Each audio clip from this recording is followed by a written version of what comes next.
آل محمد بآواز بلند صلوات۔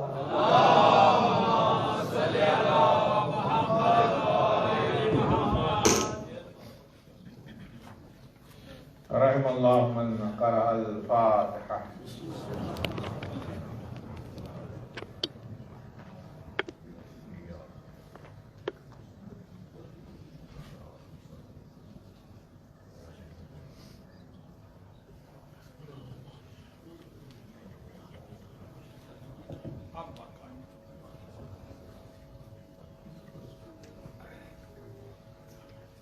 لا حول ولا قوة إلا بالله العلي العظيم۔ بسم الله الرحمن الرحيم۔ الحمد لله رب العالمين، الحمد لله الذي يخلق ولم يخلق ويرزق ولا يرزق ويطعم ولا يطعم ويميت الأحياء ويحيي الموتى وهو حي لا يموت بيده الخير وهو على كل شيء قدير۔ نعم المولى ونعم النصير، حسبنا الله ونعم الوكيل۔ ثم الصلاة والسلام والتحية والإكرام على سيدنا ونبينا وطبيب نفوسنا أبي القاسم المصطفى محمد،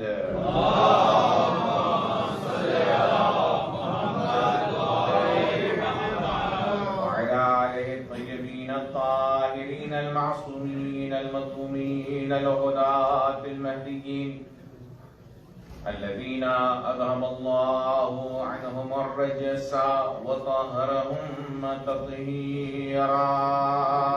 اللهم صل على محمد وآل محمد، واللعنة الدائمة الباقية على أعدائهم أعداء الله۔ أما بعد، قال الله تبارك وتعالى: بسم الله الرحمن الرحيم، وجعلنا منهم أئمة يهدون بأمرنا لما صبروا وكانوا بآياتنا يوقنون۔ ایک صلوات پڑھیں محمد وآل محمد۔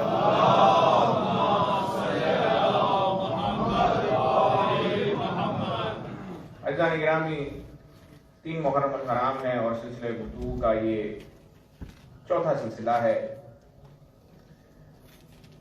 عنوان سخن امامت در آئین قرآن حدیث ہے۔ جو گزارشات، جو مباحث آپ کی خدمت میں پیش کیے گئے، ہم نے عرض کیا کہ مسلمانوں کو یہ جان لینا چاہیے کہ منصب امامت کا انتخاب صرف اور صرف اللہ تبارک و تعالیٰ کو یہ حق حاصل ہے کہ وہ امام کو منتخب کرے، اور جب وہ اسے منتخب کرتا ہے، اس کے منتخب کردہ امام کی خصوصیت یہ ہوتی ہے کہ وہ عصمت کے درجے پر فائز ہوتا ہے اور زیور علم سے وہ آراستہ ہوتا ہے۔ اور پھر ہم نے یہ کہا کہ اس کی خصوصیت یہ ہوتی ہے کہ قرآن اس کے ساتھ ہے اور وہ قرآن کے ساتھ ہے۔ اور ان ائمہ کا تذکرہ مختلف الفاظ میں حضور نے کیا، کہا یہ عطرت ہیں، یہ اہل بیت اطہار ہیں۔ ائمہ طاہرین علیہ السلام کا تعارف ہوتا رہا مختلف القاب کے ذریعے۔ اور ہم نے یہ بھی آپ کی خدمت میں عرض کیا کہ چونکہ یہ قرآن سے جدا نہیں اور قرآن ان سے جدا نہیں ہے، تو قرآن نے اپنے پاروں میں ان کا تذکرہ کیا، اور وہ تذکرہ کہ موضوع ہی ہمارا امامت در آئین قرآن ہے، قرآن اور حدیث۔ تو اللہ تبارک و تعالیٰ نے کبھی ان کو اولی الامر پکارا، کبھی انہیں آل یاسین کہا، کبھی اللہ تبارک و تعالیٰ نے فی صدور الذین اوتوا العلم کہا، کبھی یہ کہا کہ ہم نے ان کو کتاب دی ہے، یہ وہ ہیں کہ جو کتاب پر پوری ایمان رکھتے ہیں۔ کبھی اللہ نے فرمایا راسخون فی العلم ہے، علم رسوخ رکھتے ہیں۔ تو اللہ تبارک و تعالیٰ نے جن کو ائمہ بنایا، 12 ائمہ، انہیں زیور علم سے آراستہ کیا، انہیں راسخون فی العلم بنایا، اور انہیں کتاب کا علم دیا، اور فرمایا وَمَنْ عِنْدَهُ عِلْمُ الْكِتاب سے مراد علی ابن ابی طالب علیہ السلام اور آپ کی آل ہیں۔ صلوات پر محمد وآلہ۔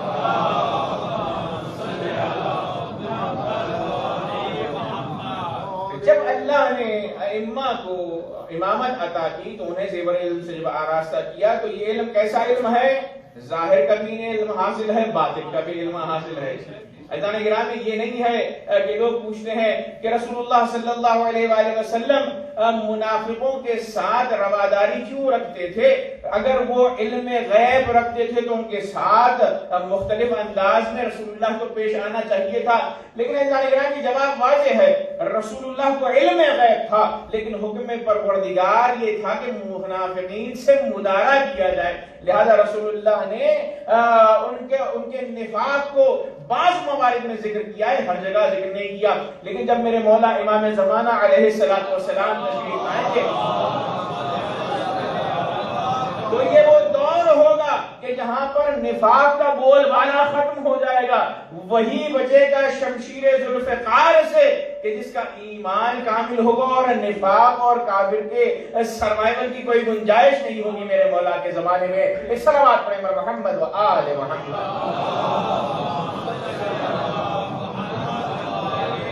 اب جانے گرامی، جب ہم نے کہا اللہ تبارک و تعالیٰ نے انہیں علم دیا ہے، علم ظاہر اور علم باطن، تو اب لوگ یہ کہتے ہیں کہ ہم اس بات کو تو مانتے ہیں اہل بیت اطہار ائمہ اسلام کے حوالے سے کہ ان کے پاس علم قرآن نہیں ہے، قرآن ہے لیکن ہم علم غیب کے منکر ہیں۔ توجہ کا طالب ہوں، ہم شیعہ یہ اعتقاد رکھتے ہیں اور ہمیں اعتقاد رکھنا ہے کہ ہمارے ائمہ طاہرین علیہ السلام علم ظاہر کو بھی جانتے ہیں، علم باطن کو بھی جانتے ہیں، یعنی شہود کا بھی علم ہے انہیں اور غیب کا بھی انہیں علم پایا جاتا ہے۔ لہذا وہ آیات کہ جن میں اللہ تبارک و تعالیٰ نے علم الغیب ائمہ کا تذکرہ کیا ہے، اس آیت کو میں پڑھنا چاہتا ہوں کہ اللہ تبارک و تعالیٰ نے فرمایا وَقُلِ اعْمَلُوا، اے مومنو عمل کرتے جاؤ، وَسَيَّرَ اللَّهُ عَمَلَكُمْ، اللہ تمہارے عمل کو دیکھ رہا ہے، وَرَسُولُهُ، اور رسول تمہارے عمل کو دیکھ رہے ہیں، وَالْمُؤْمِنُونَ، اور کچھ مومنین ہیں جو تمہارے عمل کو دیکھ رہے ہیں، وَسَتُرَدُّونَ إِلَىٰ عَالِمِ الْغَيْبِ وَالشَّهَادَةِ فَيُنَبِّئُكُم بِمَا كُنتُمْ تَعْمَلُونَ، اور پھر تمہیں اس پروردگار کی بارگاہ میں پیش کیا جائے گا کہ جو غیب اور شہود کا جاننے والا ہے، پھر تمہیں بھی بتلایا جائے گا جو کچھ تم اس دنیا میں کرتے تھے۔ تو بجائے گرامی توجہ کا طالب ہوں، یونانیمسلی متحد ہو کر تمام ائمہ اہل بیت علیہ السلام نے فرمایا جب مومن عمل کرتا ہے، چاہے وہ اچھا عمل ہو کہ برا عمل ہو، اس کو دیکھتا ہے کون؟ اللہ تبارک و تعالی، رسول اللہ۔ اب اہل سنت نے یہاں پر ڈسپیوٹ کیا، والمؤمنون، مومنین کون ہیں جو ہمارے عمل کو دیکھتے ہیں؟ تو امام باقر علیہ السلام نے فرمایا وہ ہم مومنون ہیں کہ جو عام مومنین کے اعمال کے نظارہ کرنے والے ہیں اور دیکھنے والے ہیں۔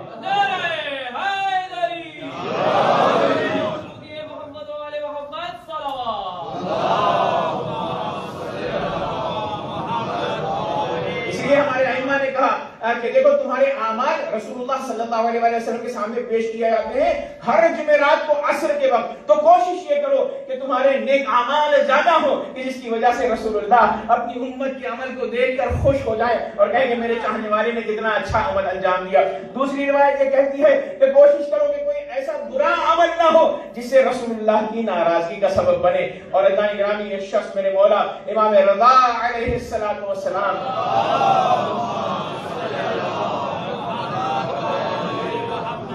مولا کے پاس آیا اور آنے کے بعد کیا کہتا ہے؟ مولا کیا آپ میرے لیے دعا نہیں کرتے؟ میرے لیے دعا کیجئے۔ تو ایک مرتبہ میرے مولا نے فرمایا اپنے چاہنے والے سے، کیا تم یہ سمجھتے ہو کہ ہم تمہارے لیے دعا نہیں کرتے؟ تمہیں کہنے کی ضرورت نہیں ہے، چونکہ ہم ہر مومن کے عمل سے واقف ہیں اور مومنین کے لیے ہم دعا کرتے رہتے ہیں۔ میرے مولا نے فرمایا کہ دیکھو تمہارے عمل کو ہر روز 24 گھنٹے کا جو تم عمل انجام دیتے ہو وہ امام زمانہ کو پیش کیا جاتا ہے اور ہم جانتے ہیں کہ تم نے کیا عمل انجام دیا۔ تو اس کا مطلب یہ ہوا کہ دو قسم کی رپورٹ ہمارے اعمال کی رسول اللہ کو اور امام وقت کو پیش کی جاتی ہے، ایک ہفتے میں جو کچھ ہم نے کیا ہے اور جو ہر روز ہم انجام دیتے ہیں وہ امام زمانہ سے پوشیدہ نہیں ہے۔ ایک صلوات پڑھیں پر محمد و آل محمد۔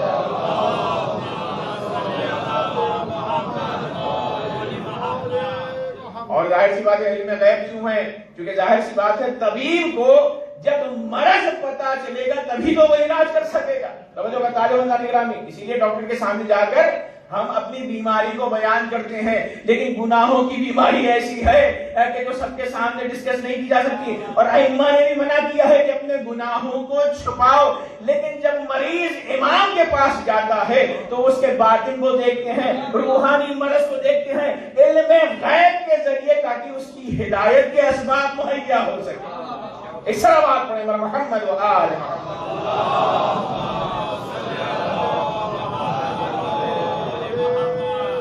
اللہ نے رہا مسئلہ کیا ہوا؟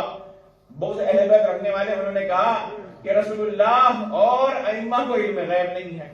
اور یہ جو آیت کہتی ہے کہ مومنین دیکھتے ہیں، ائمہ دیکھتے ہیں، اس سے مراد انسان کا ہر نیک عمل ہے جو وہ کرتا ہے تو لوگوں کے اوپر اجاگر ہو جاتا ہے.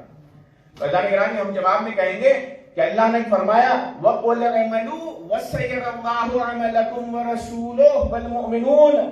عمل مطلق ہے، چاہے اچھا عمل ہو کہ برا عمل ہو، مطلق کہا ہے. تو مومنین دیکھتے ہیں، مومنین پر ہر عمل مومن کا اجاگر نہیں ہوتا. توجہ کا طالب، جو نیکیاں ہوتی ہیں ہو سکتا ہے کہ انسان نیکیاں بتلا کر انجام دے دے، لوگوں کے سامنے انجام دے، لیکن برائی انسان چھپ کر کرتا ہے. تو آیت کہتی ہے کہ مطلق عمل یعنی اچھا عمل اور برا عمل مومنین دیکھتے ہیں. تو یہ کون مومنین ہے؟ اہل بیت اطہار علیہم السلام. ایک صلوات پڑھیں پر محمد و آل.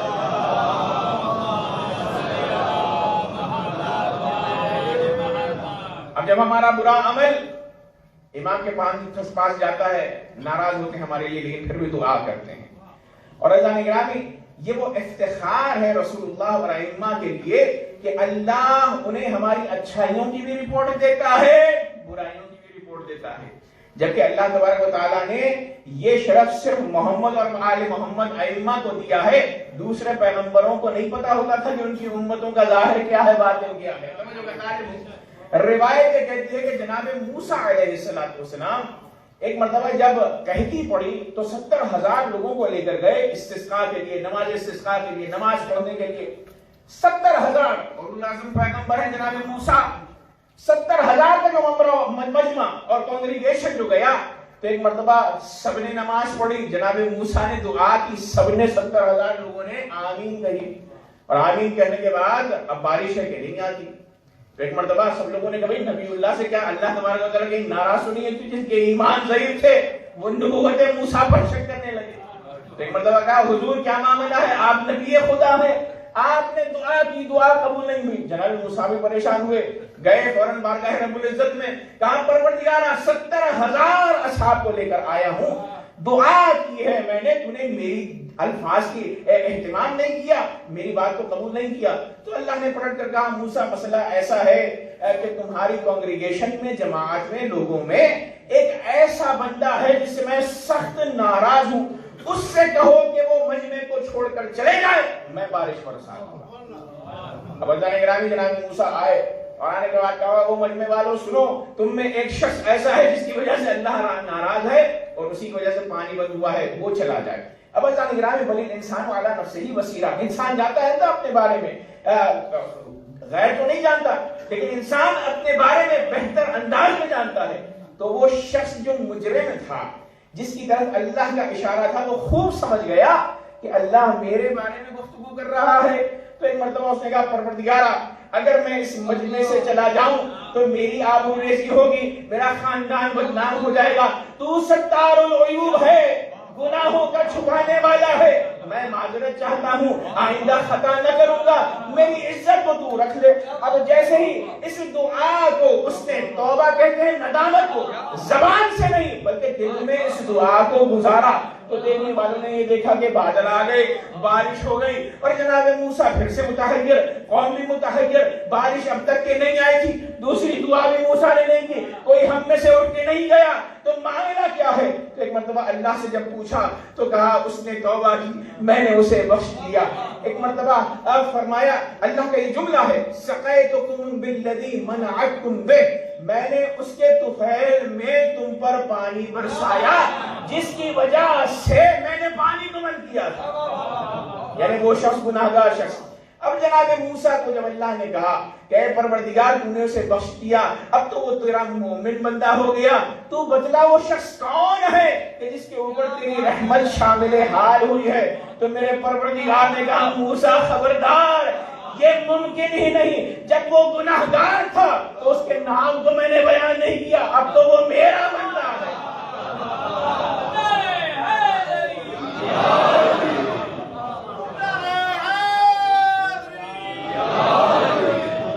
سب مل کر صلوات پڑھیں پر محمد و آلہ۔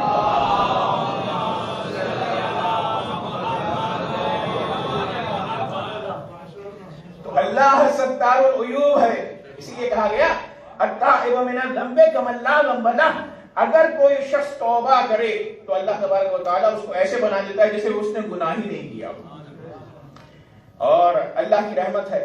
تو بتانے کے بعد اللہ تبارک و تعالیٰ نے اولو العزم پیغمبر ہیں جناب موسیٰ، ان سے نہیں بتلایا کہ کس نے تمہاری قوم میں سے، اس جمعیت میں سے گناہگار کون تھا، لیکن عزیزان گرامی یہ فخر موسیٰ ائمہ اطہار علیہم السلام ہے کہ اللہ تبارک و تعالیٰ وہ باتیں جو اس سے محدود ہیں وہ امت محمدی کے حوالے سے ائمہ طاہرین علیہم السلام کی خدمت میں وہ پیش کرتا ہے۔ اس کا مطلب یہ ہے کہ جس طرح اللہ ستار العیوب ہے، اسی طریقے سے وہی معیار پر ائمہ طاہرین علیہم السلام بھی ستار العیوب ہے۔ ایک صلوات پڑھیں پر محمد و آل محمد۔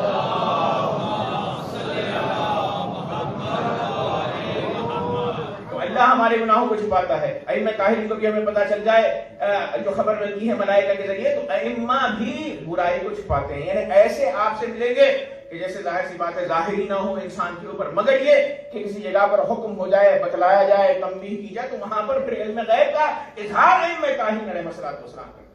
لیکن مسلمانوں نے ناانصافی یہ کی ہے کہ کلی طور پر، مجموعی طور پر اہل بیت اطہار سے انکار کر دیا کہ انہیں علم غیب حاصل نہیں ہے۔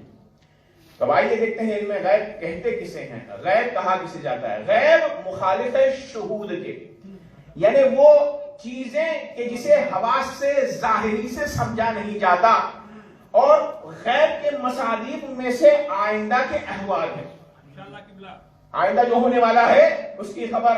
اچھا کچھ غیب ایسے ہیں کہ جو کسبی ہیں، یعنی تعلیم سے حاصل کیے جا سکتے ہیں، توجہ کا طالب ہوں۔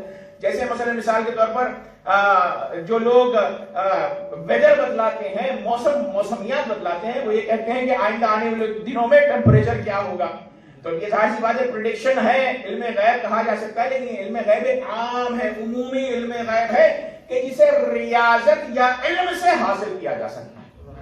لیکن دوسرا علم غیب کون سا ہے؟ وہ علم غیب ہے کہ جو خاص ہے اللہ تبارک و تعالیٰ سے۔ اب وہ جو خاص علم غیب ہے اس کی بھی دو قسمیں ہیں، کچھ علوم وہ ہیں کہ جو رسول اللہ، انبیاء اور ائمہ کو دیے گئے ہیں، اور کچھ غیب وہ ہیں کہ جو صرف اور صرف اللہ سے مختص ہیں۔ بھائی جب غیب کی تعریف ہو گئی، ساری باتیں واضح ہو گئی، تو اب مسلمانوں کے ایک فرقے نے کلی طور پر انکار کر دیا کہ رسول اللہ کو علم غیب نہیں ہے، اور کچھ روایتیں ائمہ کی بھی پیش کی جاتی ہیں، اور یہ کہا جاتا ہے کہ ائمہ نے بھی کہا کہ ہمیں علم غیب نہیں ہے، ائمہ اہل بیت علیہ السلام، جبکہ ان روایات کو سمجھنے کی ضرورت ہے۔ ائمہ نے اگر کسی جگہ انکار علم غیب کیا ہے تو وہ اس جہد کی طرف اشارہ کر رہے ہیں کہ علم غیب خاص اللہ کے لیے ہے، لیکن اللہ ہمیں عطا کرتا ہے۔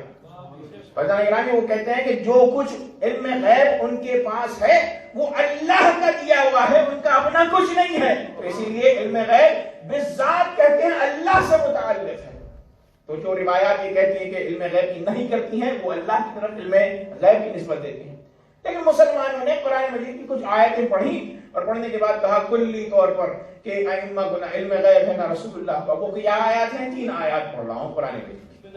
اللہ تعالیٰ نے فرمایا وَعِنْدَهُ مَفَاتِحُ الْغَيْبِ لَا يَعْلَمُهَا إِلَّا هُوَ وَيَعْلَمُ مَا فِي الْبَرِّ وَالْبَحْرِ وَمَا تَسْقُطُ مِنْ وَرَقَةٍ إِلَّا يَعْلَمُهَا وَلَا حَبَّةٍ فِي ظُلُمَاتِ الْأَرْضِ وَلَا رَطْبٍ وَلَا يَابِسٍ إِلَّا فِي كِتَابٍ مُبِينٍ۔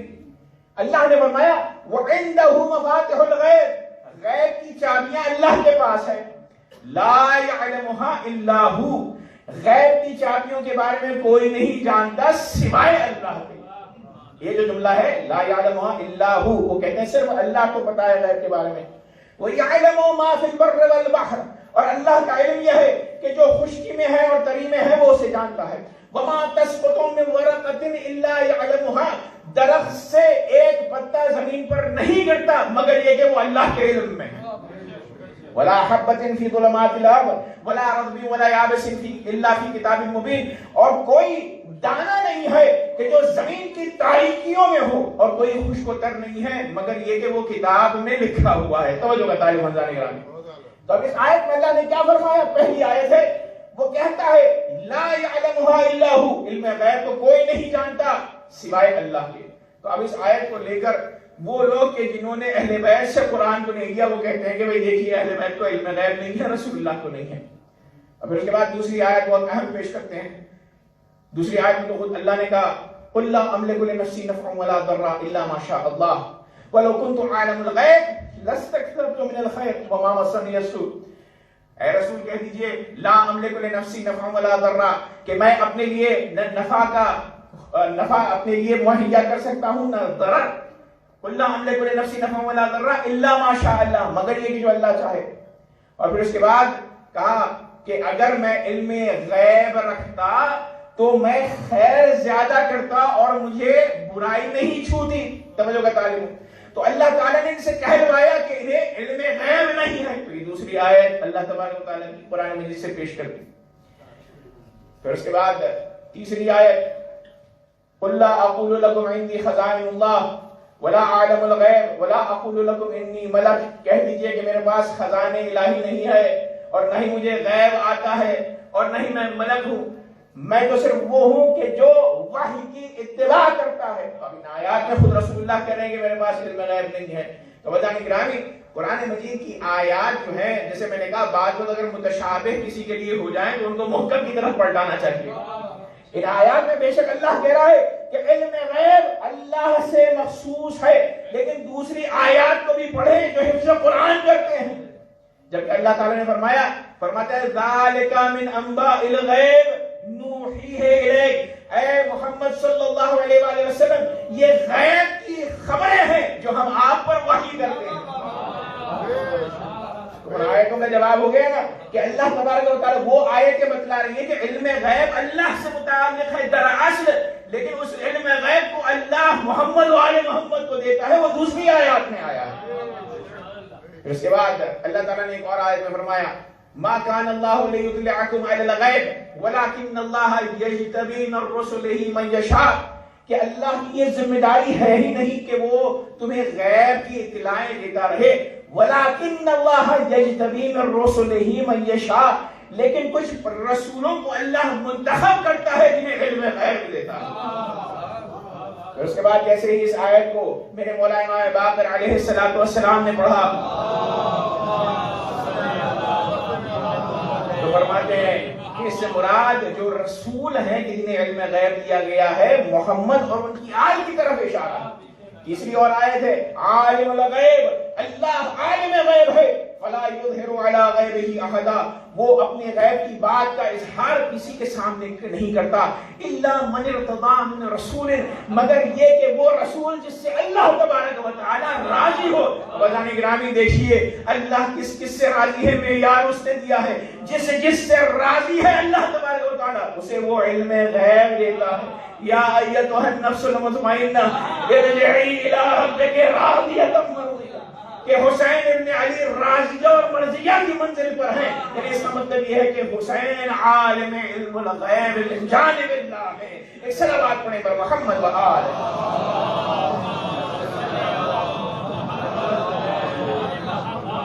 کل ایمان کل قرآن حق دا امام نعرے حیدری.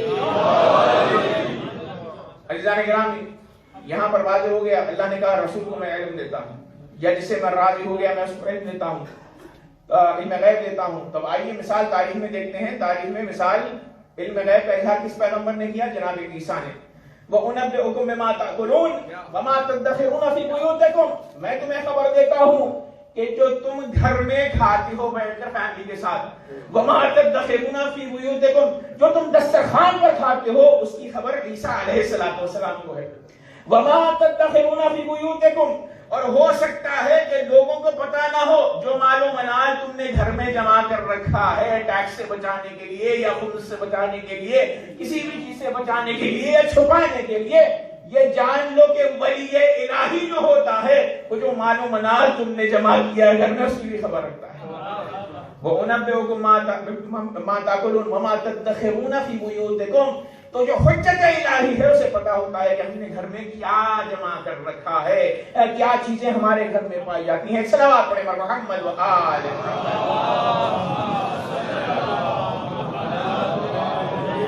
اب جب ہم نے بتلا دیا برادران سے کہ بھئی نبی کو قرآن کی روشنی میں علم غیب حاصل ہے، تو اب وہ دوسرا سوال کرتے ہیں، چونکہ پھر وہی بوجھ آ جاتا ہے اہل بیت اطہار کا.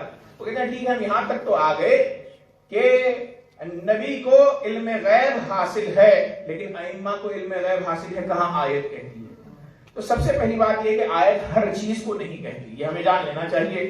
اللہ نے کہا کہ نماز پڑھو روزہ رکھو، تو نماز کیسے پڑھنا ہے وہ محمد و آل محمد بتلائیں گے. روزے میں کیا واجب ہے اور کیا حرام ہے وہ محمد آل محمد علیہ السلام بتلائیں گے. تو اب جب یہ سوال ہوا کہ انبیاء کا علم غیب واضح ہے، ائمہ کا علم غیب کیسے ثابت کریں گے، تو ہم یہ کہتے ہیں کہ حضور نے ایک حدیث فرمائی ہے کہ جسے فریقین نے نقل کیا ہے. حضور نے کیا فرمایا؟ انا مدینۃ العلم وعلی بابها، میں شہر علم اور علی ابن ابی طالب اس کے دروازہ ہیں. تو اللہ نے کرام سوال یہ ہے کہ رسول اللہ جس شہر کے علم کے شہر کے شہر ہیں جس علم کا، تو اللہ نے گرامی اس شہر میں انا مدینہ، اس مدینے میں ہر قسم کا علم ہے. تو رسول اللہ کو علم غیب ہے اور علی ابن ابی طالب نفس رسول ہیں. تو لہذا اگر رسول اللہ کو علم غیب حاصل ہے تو چونکہ علی ابن ابی طالب نفس رسول ہیں تو انہیں بھی علم غیب ضرور حاصل ہوگا. ایک صلوات پڑھیں محمد و آل محمد.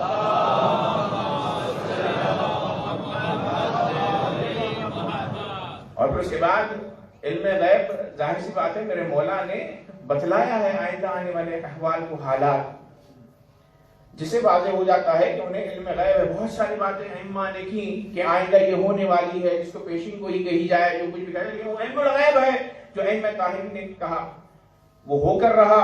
اور عزیزان گرامی ائمہ تو کجا، جبکہ عام قرآن کی روشنی میں عام افراد کو اللہ تبارک و تعالیٰ علم الغیب عطا کرتا ہے. توجہ بتا لوں، 3 آیتیں پڑھ رہا ہوں پھر سے آپ کی خدمت میں ایک صلوات کے ساتھ پر محمد و آل محمد.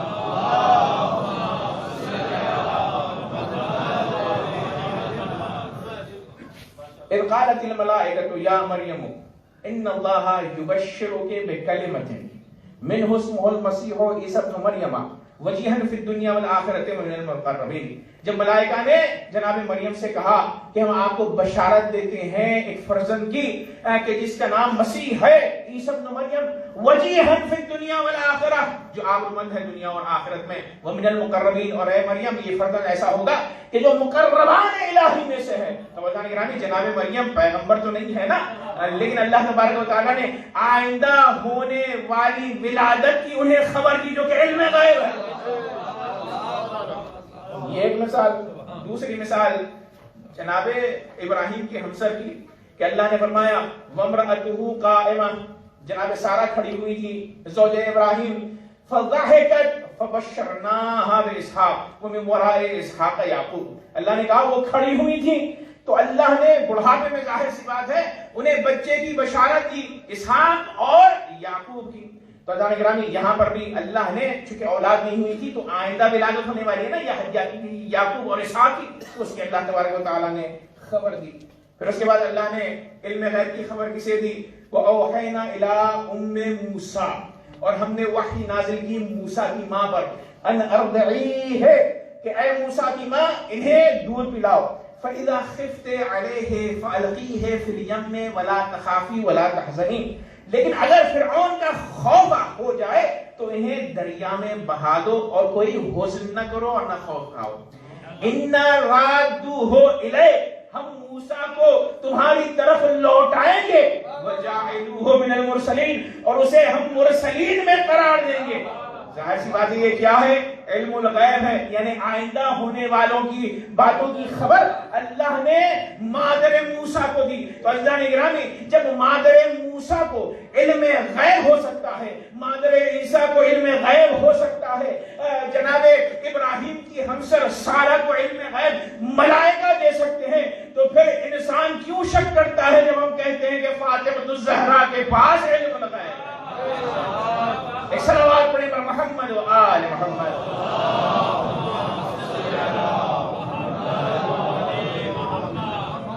جبکہ فرمایا حضور نے فاطمہ سیدۃ نساء العالمین، جب سیدۃ نساء العالمین ہے تو سیدہ کس کی ہے؟ مادر موسیٰ بھی ہیں، ان کی بھی سیدہ ہیں، مادر عیسیٰ کی بھی سیدہ ہیں، ہمسر ابراہیم کی بھی سیدہ ہیں، تو ان کو علم غیب ہو، انہیں علم غیب نہ ہو۔ اس کا مطلب یہ ہے کہ یہ ضعف ایمان کی، اس کا مطلب یہ ہوا کہ ہم نے قرآن تو پڑھا ہے لیکن اس کی تفسیر کو ہم نے راسخون فی العلم سے نہیں لیا، اسی لیے علم الغیب کے ہم منکر ہو گئے۔ ایک صلوات پڑھیں محمد و آل محمد۔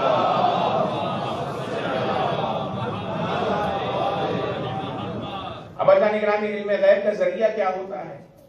محمد و آل محمد پر رسول اللہ کو ظاہر سی بات ہے اللہ تعالیٰ فرماتا ہے، اور بعد از رسول اللہ صلی اللہ علیہ وسلم جو صحیفہ فاطمہ ہے، یہ جو صحیفہ ہے اس میں بعد از رسول اللہ ملائکہ آتے تھے، جبرائیل امین آتے تھے اور بیوی کو آئندہ آنے والے احوال کی خبر دیا کرتے تھے الی یوم القیامہ، قیامت تک کے جو کچھ ہونے والا ہے، اور میرے مولا امام علی ابن ابی طالب اسے لکھا کرتے تھے، یہاں تک کہ مصحف فاطمہ ایک وجود میں آئی جس میں آئندہ ہونے والے احوال ہیں قیامت تک کے لیے، اور یہ امام زمانہ جب تشریف لائیں گے تو ذوالفقار کے ساتھ ساتھ قرآن علی ابن ابی طالب کے ساتھ ساتھ یہ مصحف فاطمہ الزہرا کی ہوگا۔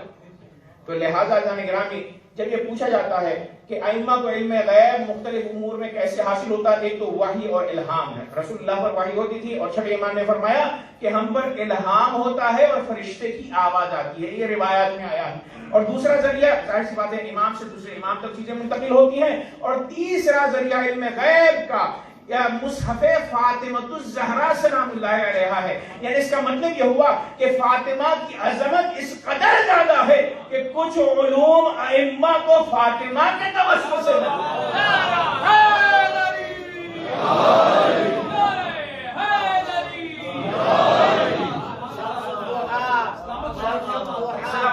محمد و آل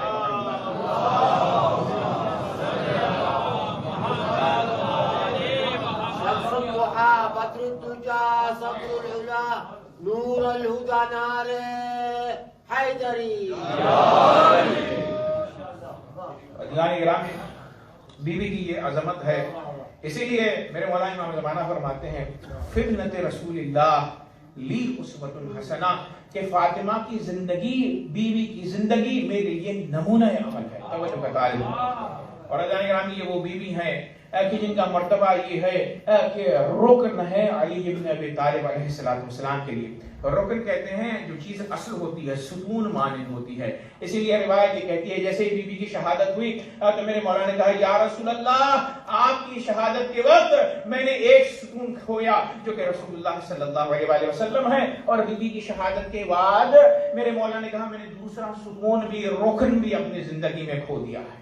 عزیزان گرامی، بی بی کی عظمت اپنی جگہ، لیکن یہ بات واضح ہے کہ ائمہ تک اس بیوی کے ذریعے علوم پہنچے ہیں، اور ائمہ طاہرین علیہ السلام جو لوگ منکر ہیں علم غیب کے، اور مجھے بعض وقت حیرت ہوتی ہے کہ ہمارے درمیان کچھ لوگ ایسے ضعیف الایمان ہوتے ہیں کہ وہ کہتے ہیں کہ بھئی یہ بات صحیح نہیں ہے، جبکہ جائیں تھوڑا سا مطالعہ کریں، ائمہ نے جو کچھ کہا ہے وہ ہو کر رہا ہے، بہت ساری مثالیں ہیں، واقعات ہیں۔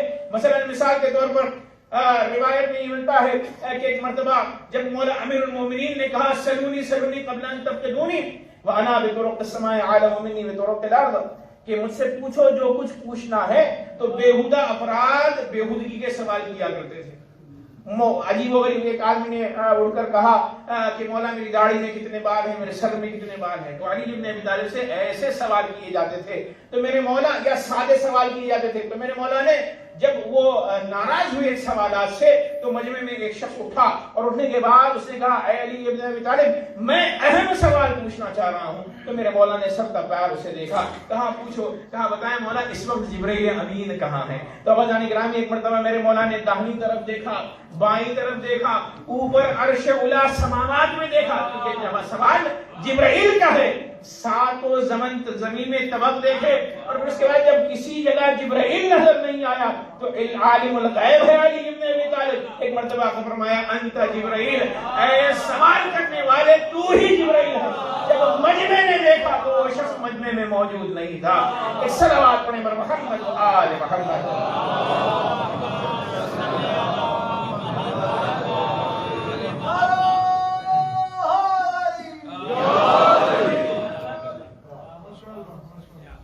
مولا علم غیب علوم دیا کرتے تھے اور روایات یہ کہتی ہیں کہ میرے مولا نے اپنے چاہنے والوں کو بتلایا کس کی کہاں کب کیسے شہادت ہو. رشید حجری, کمیل, جتنے بھی قریب ترین افراد تھے ان کی شہادتوں کی خبر میرے مولا نے دی. روایت یہ کہتی ہے کہ خود شہادت امام حسین علیہ السلام مہربان سے گزر رہے تھے, میرے مولا نے بتلایا کہ یہاں پر میرا بیٹا شہید ہوگا. تو یہ ساری سی باتیں یہ علم الغیب ہے نا, یہ ہونے والی باتیں ہیں آئندہ ہونے والی, تو مسلمانوں کو دیکھنا چاہیے کیسے وہ منکر ہوتے ہیں. اور روایت یہ کہتی ہے کہ میسم تمار کے حوالے سے سب نے لکھا ہے کہ ایک مرتبہ میسم سے کہا کہ اے میسم تمہیں کوفے میں دار پر آویزہ کیا جائے گا, دار پر تمہیں آویزہ کیا جائے گا اور پھر اس کے بعد تم سے کہا جائے گا کہ تم تبرہ کرو, بیزاری کا اظہار کرو علی ابن ابی طالب سے, تو اس وقت تم کیا کرو گے؟ تو کہا اے علی ابن ابی طالب مجھے منظور ہوگا دار پر لٹکنا, لیکن میں دار پر آپ کی مدعو سرائی کروں گا. تو کہا وعدہ کرتے ہو؟ کہا ہاں مولا وعدہ ہے. تو اس کے بعد روایت یہ کہتی ہے کہ میرے مولا میسم تمار کو لے گئے اس درخت کے پاس, بتلائے یہ درخت ہے جہاں پر تمہیں دار پر آویزہ کیا جائے گا. اب دیکھیے مولا کے علم غیب پر اتنا اطمینان ہے میسم تمار کو کہ ہر روز جا کر نماز ادا کیا کرتے اور پھر اس کے بعد اس درخت کو پانی دے کر سجدہ کرتے. صلوات پڑھیں بر محمد و آل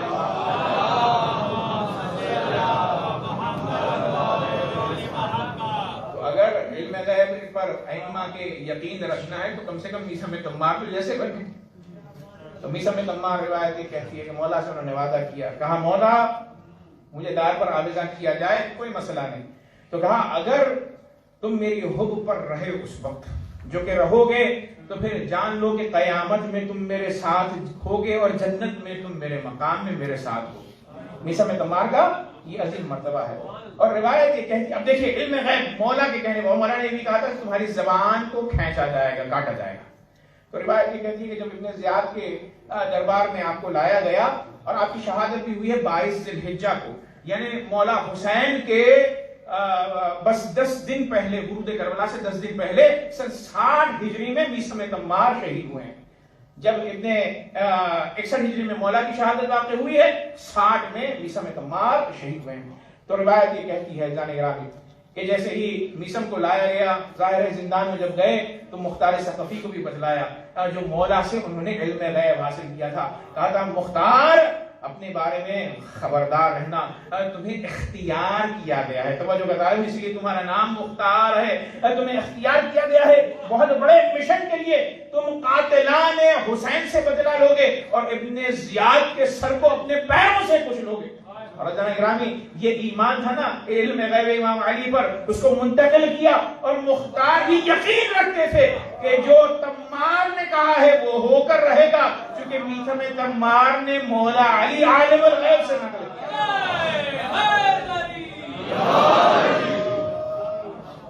تو وہاں پر میسم تمار نے مختار کو خبر دی. اور اس کے بعد جب ابن زیاد کے سامنے لایا گیا تو ابن زیاد نے ظاہر سی بات ہے کہا سلام تم نے کیوں نہیں کیا, اور پھر اس نے کہا کہ ایک ہی شرط پر تمہیں چھوڑا جا سکتا ہے کہ تم علی سے بیزاری کا اظہار کرو. تو ایک مرتبہ میسم تمار نے کہا کہ وہ علی جس کی محبت خون اور جسم میں ہو میرے, اس سے میں بیزاری کا اظہار کیسے کر سکتا ہوں. تو کہا موت قریب ہے. تو کہا کوئی فرق نہیں, واللہ لا ابالی, کوئی فرق مجھے نہیں پڑتا، پرواہ ہی نہیں ہے کہ میں موت پر گروں یا موت مجھ پر آن پڑے، یا چونکہ حب علی بن ابی طالب ہے۔ تو کہا اسے لے جاؤ، اسے دار پر آویزاں کرو، اس کے ہاتھ کو کاٹو، اس کے پیر کو کاٹو۔ ایک مرتبہ ابن زیاد نے جب یہ حکم دیا، ہاتھ کو کاٹنے کے لیے کہا، پیر کو کاٹنے کے لیے کہا، تو ایک مرتبہ میثم تمار نے کہا کہ میرے مولا نے مجھے خبر دی تھی کہ تو میری زبان کاٹے گا۔ تو اس نے ایک مرتبہ کہا، مولا نے کہا تھا نا اب میں یہ ہونے نہیں دوں گا، توجہ کا طالب علم نگرانی، لیکن میثم نے کہا ہو کر رہے گا، اس نے کہا نہیں ہونے دوں گا، تمہارے پیر کو کاٹا جائے گا ایک، اور ہاتھ کو کاٹا جائے گا، اور خون بہتے بہتے تم اس دنیا سے رخصت ہوگے۔ ایک مرتبہ جب دار پر لے جایا گیا، ہاتھ اور پیر کو کاٹا، تو لوگوں نے دیکھا کہ جناب میثم تمار نے تمام کوفیوں کو جمع کیا اور مدح اہل بیت اطہار علیہ السلام کرنے لگے، ایسی مدح جو عام ممبروں سے تو ہو سکتی ہے، لیکن جس سے دار سے ایسی مدح کی میثم تمار نے کہ حکومت وقت کو محسوس ہوا کہ اگر زبان کو نہ کاٹا جائے تو تختہ پلٹ جائے گا۔ تو لہذا فوراً حکم دیا گیا، میثم تمار کی زبان کو کاٹا گیا۔ میثم تمار کی جو زبان کاٹی جا رہی تھی تو میثم ہنس رہے تھے، تو پوچھا کیوں ہنس رہے ہو؟ کہا میرے مولا کی خبر پوری ہو رہی ہے، کہا تھا اے میثم زبان کاٹی جائے گی تو کاٹی جا رہی ہے۔ ایک صلوات پڑھیں محمد و آل محمد۔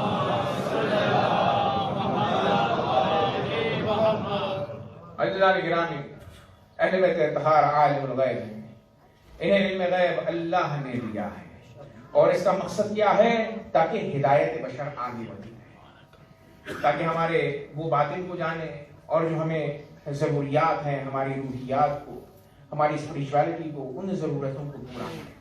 اور یہی وجہ ہے عزیزان گرامی کہ کربلا کے میدان میں امام حسین علیہ السلام جب سے وارد ہوئے، کل میں ورود پڑھ چکا ہوں، جب سے میرے مولا وارد ہوئے ہیں، کربلا حسین جنگ کے لیے نہیں گئے تھے، امر بالمعروف و نہی عن المنکر کرنے کے لیے گئے تھے، لوگوں کو سیرت محمد اور علی کی طرف لانے کے لیے گئے تھے۔ وہ اسیرو بسیرت جدی وعلی ابن ابی طالب، خود میرے مولا نے فرمایا ہے۔ لیکن عزیزان گرامی، جیسے ہی نوے آدھا میں گھرے تو روایات یہ کہتی ہیں کہ میرے مولا دیکھ رہے تھے کہ لشکر پر لشکر آ رہا ہے، اور راویہ نے، حدیث نے، تاریخ نے لکھا کہ تقریباً 30,000 کا لشکر جب جمع ہو گیا تو ایک مرتبہ اہل بیت اطہار جناب زینب سلام اللہ علیہا بار بار پوچھتی تھی کیا کوئی ساتھی آیا ہے، کیا کوئی ہماری مدد کرنے کے لیے آیا ہے۔ تو ایک مرتبہ میرے مولا نے چاہا کہ میں خط لکھوں اور اپنے ایک صحابی کو بلاؤں جو میرا بچپن کا دوست ہے، حبیب ابن مظاہر۔ خط لکھا، قاصد کے حوالے کیا۔ اب عزیزان گرامی تھوڑا حبیب کے حوالے سے عرض کرنا چاہتا ہوں۔ حبیب کون ہے؟ حبیب ابن مظاہر وہ ہیں کہ جنہوں نے مسلم ابن اوسجا کی مدد کی، مسلم ابن عقیل کی مدد کی۔ یہ وہ ہیں کہ جنہوں نے مختار کی لشکر کی تیاری میں مدد کی تھی۔ ایک مرتبہ حبیب کو جب خط بھیجا تو قاصد آیا، اور آنے کے بعد اس نے دق الباب کیا۔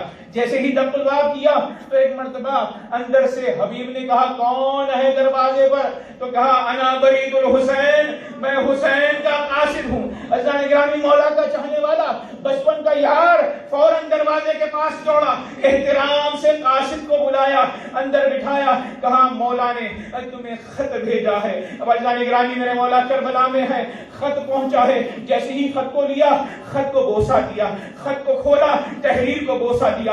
اس کے اندر لکھا ہوا تھا من الحسین ابن علی الى الرجل الفقیہ۔ جب آدم کہتے ہیں لکھا ہے ومن الرجل الغریب الى الرجل الفقیہ، کہ ایک غریب الوطن حسین کی جانب سے ایک فقیہ شخص کے لیے یہ خط ہے، یعنی میرے مولا فقیہ کر رہے ہیں جناب حبیب ابن مظاہر کو۔ اتنا عظیم مرتبہ ہے۔ تو کہا، اس میں لکھا تھا کہ اے حبیب، ہم نرغے آدھا میں گر چکے ہیں، کوفیوں نے دغا کی ہے، اپنے مولا کی نصرت کے لیے آ جاؤ۔ عزیزان گرامی، جیسے ہی خط کو پڑھا، دھاڑے مار کر رونے لگے۔ زوجہ کے پاس آئے، ایک مرتبہ زوجہ نے پوچھا حبیب کیا ماجرا ہے؟ تو ایک مرتبہ یہ کہنے لگے، سوچنے لگے کہ اگر میں چلا جاؤں تو ہو سکتا ہے زوجہ مخالفت کرے۔ تو ایک مرتبہ کہا کہ مولا کا خط آیا ہے، نرغے آدھا میں گر گئے ہیں اور یہ امتحان ہے زوجہ کا، مولا نے بلایا ہے۔ تو ایک مرتبہ جیسے ہی مومنہ تھی، جیسے ہی سنا تو کہا اے حبیب کیا ارادہ ہے؟ تو کہا میں جانا تو چاہتا ہوں لیکن تمہارا کیا ہوگا یہ سوچتا ہوں۔ عزیزو، مومنہ تھی، ایک مرتبہ اٹھی، کہا اے حبیب ابن مظاہر، زہرا کا لال نرغے آدھا میں گرا ہوا مدد کو بلانا چاہتا ہے، تمہیں میری پرواہ ہے، اگر تم نہیں جاؤ گے تو میں حسین کی نصرت کے لیے جاؤں گا۔ اجرکم اللہ، حسین پر کیا مصیبت ہے کہ بیویاں عورتیں چاہتی ہیں کہ حسین پر اپنے آپ کو قربان کریں۔ ایک مرتبہ جیسے ہی حبیب نے یہ جملہ سنا تو کہا میں مطمئن ہو گیا، یہ امتحان کے لیے میں نے تم سے پوچھا تھا۔ کہا خدا حافظ، میں جا رہا ہوں حسین کی طرف۔ رات کی تاریکی میں نکلے اور دوسرے ایک صحابی کربلا کے شہید ہیں جن کا نام مسلم ابن اوسجہ ہے، یہ رشتہ دار تھے حبیب ابن مظاہر کے۔ تو فوراً جیسے ہی دیکھا مسلم ابن اوسجہ کو، بتلایا کہ اے مسلم ابن اوسجہ، ہمارے مولا نرد آدم میں گر گئے ہیں، میں مدد کے لیے جا رہا ہوں، کیا تم چلو گے؟ تو روایت یہ کہتی ہے اپنے کام کو چھوڑا، حبیب کے ساتھ ہوئے، یہ دونوں چاہنے والے میرے مولا کے پاس کسی طرح پہنچے۔ ایک مرتبہ جیسے ہی پہنچے تو ایک مرتبہ جب آتا ہوا دیکھا گیا حبیب ابن مظاہر کو، کہ لوگوں نے مشاہدہ کیا کہ حسین کی طرف کوئی آ رہا ہے، تو ایک مرتبہ مولا نے کہا عباس آگے بڑھو، علی اکبر آگے بڑھو، احترام کرو، استقبال کرو، میرا دوست آ رہا ہے، حبیب ابن مظاہر آ رہا ہے۔ اللہ نے گرامی روایت یہ کہتی ہے جیسے ہی حبیب پہنچے، سرتا پا حسین کو دیکھا اور پھوٹ کر رونے لگے، کہا مولا آپ کی یہ کیا حالت ہو گئی؟ میرے مولا نے کہا کوفیوں نے دھوکہ دیا، نرغے اعلیٰ میں ہم گر گئے ہیں۔ اب اللہ نے گرامی سنیے گا توجہ کے ساتھ، اب تک جو بھی لشکر آتا بیویوں کو پتا چلتا کہ یہ لشکر عمر سعد ہے، لشکر ابن زیاد ہے۔ ایک مرتبہ جیسے ہی آوازیں بلند ہوئی اصحاب امام میں، تو ایک مرتبہ زینب نے پوچھا کون آیا ہے، کیا ہوا ہے؟ تو کسی نے کہا مولا کی مدد کے لیے ناصر آیا ہے، حبیب آیا ہے، مسلم ابن اوسجہ آیا ہے۔ ایک مرتبہ بی بی نے کہا ارے کوئی تو مدد کے لیے آیا، اے فضہ جاؤ حبیب اور مسلم کو ہمارا سلام کہنا، اب قیامت ہو گئی۔ جیسے ہی اے فضہ آئی، کہا اے حبیب، اے مسلم، تمہیں زہرا کی لاڈلی زینب سلام کہتی ہیں۔ تو ایک مرتبہ حبیب سے نہ رہا گیا، زمین کربلا پر بیٹھ گئے، خاک کو سر پہ ڈالنا شروع کیا، کہا کیا وقت آ گیا ہے حسین پر کہ نبی ذاتیاں غلاموں کو سلام کہہ پائے۔ اجرکم اللہ، میرے مولا نے استقبال کیا۔ استقبال کرنے کے بعد اب اجنان گرامی، یہ جناب حبیب ابن مظاہر وہ ہیں کہ جن کی عظمت یہ ہے کہ روایت یہ کہتی ہے کہ میرے مولا نے انہیں میسرے کا علم دیا تھا۔ روز عاشور میسرے کے لشکر کے علم بردار تھے۔ شب عاشورائی عزیزو، روایت نے یہ لکھا کہ ایک مرتبہ میرے مولا نے سب کو جمع کیا، جمع کرنے کے بعد فرمایا انی لا اعلم اصحابا اوفا ولا خیر من اصحابی، مجھے جیسے اصحاب ملے ایسے اصحاب نہ میں بابا کے اصحاب میں پاتا ہوں، نہ بھائی کے اصحاب میں پاتا ہوں ایسے اصحاب، نہ ہی رسول اللہ کو ایسے یاور و انصار ملے۔ اس کے بعد میرے مولا نے کہا میں نے تم سے بیعتوں کو واپس لے لیا ہے، جو جہاں جانا چاہتا ہے چلا جائے، امتحان مکمل تم نے دے دیا ہے، یہ میرے خون کے خواہاں ہیں، میری شہادت ہو جائے گی، تم چلے جاؤ۔ تو کوئی نہیں اٹھا۔ عزیزان گرامی، میرے مولا کتنے رؤوف الرحیم ہیں۔ ایک مرتبہ میرے مولا نے چراغ کو خاموش کیا، بجھا دیا، اور بجھانے کے بعد کہا کہ اگر تم شرما رہے ہو کہ روشنائی میں تمہیں کس طرح جانا جائیں، تو میں نے چراغ کو خاموش کر دیا ہے۔ تاریکی میں جو جس طرف جس جہت میں جانا چاہے چلا جا سکتا ہے، لیکن عزیزو پھر بھی کوئی نہیں اٹھا۔ اب جو میرے مولا نے چراغ کو پھر سے جلایا تو روایت یہ کہتی ہے کہ فوراً مسلم ابن اوسجہ اٹھے، اور اٹھنے کے بعد کہا کہ مولا اگر 70 مرتبہ آپ کی راہ میں شہید کیے جائیں اور ہمارے لاشوں کو جلا کر راکھ بنا دیا جائے اور پھر 71ویں مرتبہ اٹھایا جائے تو پھر بھی ہم اپنی جانوں کو آپ پر قربان کریں گے۔ تو میرے مولا نے بشارت دی، سب کو ان کے مقامات جنت میں بتلائے۔ روایات یہ کہتی ہیں جب مقامات بتلا چکے تو پھر اس کے بعد میرے مولا ایک خیمے سے دوسرے خیمے، دوسرے خیمے سے تیسرے خیمے، جب خیمے زینب میں پہنچے ایک مرتبہ زینب نے تشویش کے عالم میں ایک سوال پوچھا، کہا اے بھائی کیا آپ نے اپنے اصحاب کو آزما لیا ہے؟ کیا یہ جو ہیں یہ وفادار ہیں؟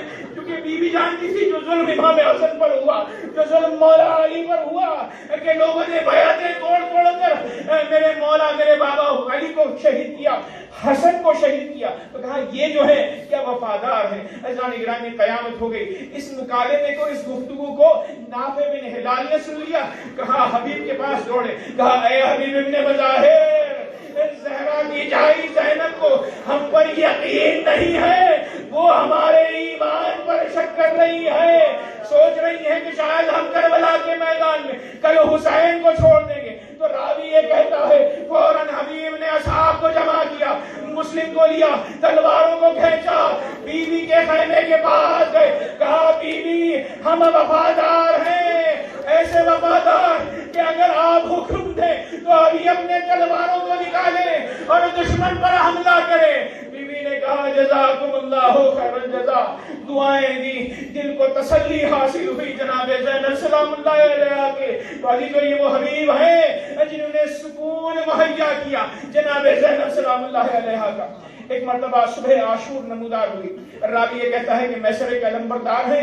ایک مرتبہ جب ہر صحابی جانے لگا تو مسلم ابن اوسجہ جو آئے تھے حبیب کے ساتھ، تو ایک مرتبہ مولا کے پاس آئے، کہا مولا مجھے اجازت دیجئے۔ مولا نے اجازت دی۔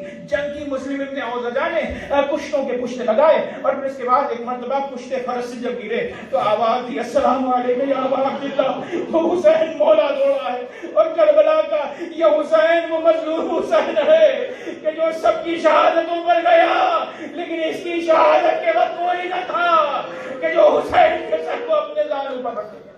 ایک مرتبہ جیسے ہی پشت فرس سے گرے مسلم ابن اوسجہ تو مولا پہنچے، حبیب ابن مظاہر پہنچے۔ اب ظاہر ہے رشتہ دار ہے حبیب، تو کہا مسلم اگر کوئی وصیت ہے تو میں تمہارا رشتہ دار ہوں، میں تمہاری وصیت کو پورا کروں گا۔ تو عزیزو حسین کی مظلومیت دیکھیے، شہادت ہو رہی ہے، ایک مرتبہ انگلی کو اٹھایا مسلم نے، کہا اے حبیب حسین اسی کا لہذا میں وصیت کرتا ہوں کہ میرے بعد حسین کا زہرا کے لال کا خیال رکھنا۔ عزیزان گرامی حبیب نے کہا اے مسلم یہ وصیت پوری ہو کر رہے گی۔ ایک مرتبہ مسلم کی جب شہادت واقع ہوئی تو ظہر کا وقت ہوا، میرے مولا نے حبیب ابن مظاہر سے کہا کہ نماز کی وقت کی اجازت دی جائے۔ تو ایک مرتبہ حبیب گئے، وقت لینا چاہا تو اس وقت سے جسارت ہوئی، اس طرف سے جسارت ہوئی۔ حسین ابن نمیر نے کہا کہ اے حبیب حسین سے کہو جتنی نمازیں پڑھنا ہے پڑھ لیں، لیکن ان کی نماز قبول نہیں ہوگی، نعوذ باللہ نعوذ باللہ، خاکم بدہن، یہ جملہ اس نے ملعون نے کہا۔ تو ایک مرتبہ حبیب کو چلا لایا، مولا کے پاس دوڑ کر آئے، کہا مولا نماز کا وقت ضرور ہے لیکن اس لائن کو مجھے جواب دینا ہے، اجازت فرمائیں تاکہ میں حملہ کروں۔ میرے مولا نے اجازت دی۔ عزیزو امامت کے اوپر حرف آیا تھا، ایک مرتبہ مولا نے جب اجازت دی تو روایت یہ کہتی ہے گئے حبیب ابن مظاہر شجاعانہ جنگ کی، بوڑھے تھے لیکن 60 سے زیادہ 62 سے زیادہ لوگوں کو واصل جہنم کیا، لیکن کہاں تک لڑتے، 3 دن کے بھوکے پیاسے، ایک شکی نے نیزہ مارا، دوسرے نے تلوار لگائی۔ حبیب ابن مظاہر پشت فرس سے زمین کربلا پر آئے، اپنے مولا کو پکارا السلام علیکم یا ابا عبداللہ۔ حسین دوڑے، جیسے ہی حبیب کے پاس پہنچے تو ایک مرتبہ امام نے فرمایا خدا کی رحمت ہو اے حبیب ابن مظاہر، تو ایک رات میں پورے قرآن کو ختم کرتا تھا، تکمیل قرآن کرتا تھا۔ عزیزو کربلا کے میدان میں قاریان قرآن کو ذبح کیا گیا۔ ایک مرتبہ حبیب نے کہا مولا کیوں زحمت کی، لیکن میں یہ بھی دیکھ رہا ہوں کہ کچھ ہستیاں آئی ہوئی ہیں، داہنی طرف کوئی ہے، بائیں طرف کوئی ہے، پیچھے کوئی ہے۔ کہ میرے مولا نے کہا اے حبیب تو میرا یار ہے، تو نے نصرت کی، حق نصرت کو ادا کیا، جو تیرے آس پاس آئے ہیں ان میں رسول اللہ صلی اللہ علیہ وآلہ وسلم ہے، علی مرتضیٰ ہے، امام حسن ہے۔ ایک مرتبہ حبیب نے کہا مولا سامنے سے بھی کوئی بیوی آ رہی ہے، تو میرے مولا نے کہا کہ اے حبیب ابن مظاہر وہ میری اماں فاطمہ الزہرا ہے جو تجھے جنت لے جانے کے لیے کربلا معلّہ کو پہنچی ہے۔ الا لعنت اللہ علی القوم الظالمین وسيعلم الذين